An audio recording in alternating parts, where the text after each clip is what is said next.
माझं नाव अश्विनी सदानंद तांडे आणि आता मी 11वीत कॉमर्स या शाखेत शिकत आहे. मी वैतरणा येथील डोलीव गावात राहते. आम्ही एकत्र राहतो, काका काकी आजोबा, आणि पप्पा माझी मासेमारीचा व्यवसाय करतात आणि मम्मी मासे विकायला जाते.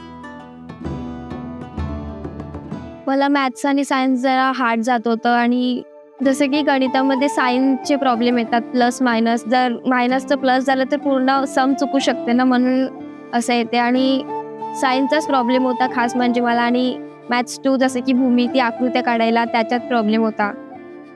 9वीतून 10वीत जाताना खूप टेन्शन आलं होतं की 10वीची खूप परीक्षा हार्ड आहे, बोर्ड आहे, म्हणजे काहीतरी असणारच ना, म्हणून.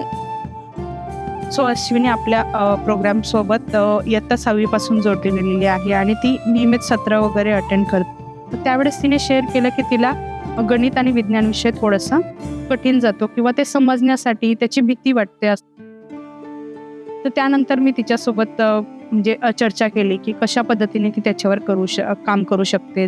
शिक्षकांकडून घेतलं मी, नंतर दीदीला पण विचारलं, त्यांनी पण जरा मार्गदर्शन केलं मला.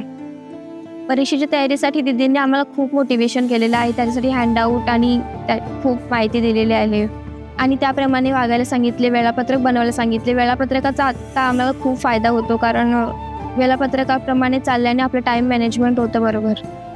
जे विषय हार्ड जातात त्या विषयांना जास्त वेळ दिला. एका दिवशी जे सोपे विषय जातात त्यांना कधी कधी म्हणजे आठवड्यातून 1 दिवस त्यांना दिलाच नाही, कारण सोपे जातात ते त्याच्यापेक्षा हार्ड विषयांना जास्त महत्त्व दिलं तर चांगलं होईल.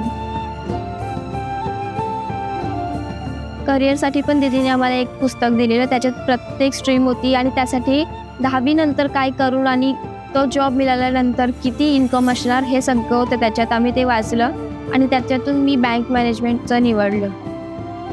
सेशन तर एक असं की म्हणजे स्वतःचं मत मांडणं किंवा स्वतः बोलणं, दुसऱ्यांसमोर कॉन्फिडंटली बोलू शकतो, हे खूप प्रभाव पडले आणि मी स्वतःचं मत दुसऱ्यांसमोर मांडू शकले, घरच्यांसमोर, की मला ह्या स्ट्रीममध्ये जायचं आहे आणि मी हेच करणार, तुमच्या मताप्रमाणे नाही जाणार, मला जे करायचं ते मी करू शकते. मैं तो रोई थी फर्स्ट दिन रिजल्ट के बाद जब मुझे 83 मार्क्स मिले. मुझे सच में रोना आया था क्योंकि मैंने 70 की अपेक्षा रखी थी और 83 मिलने के बाद बहुत अच्छा लगा मेरे को.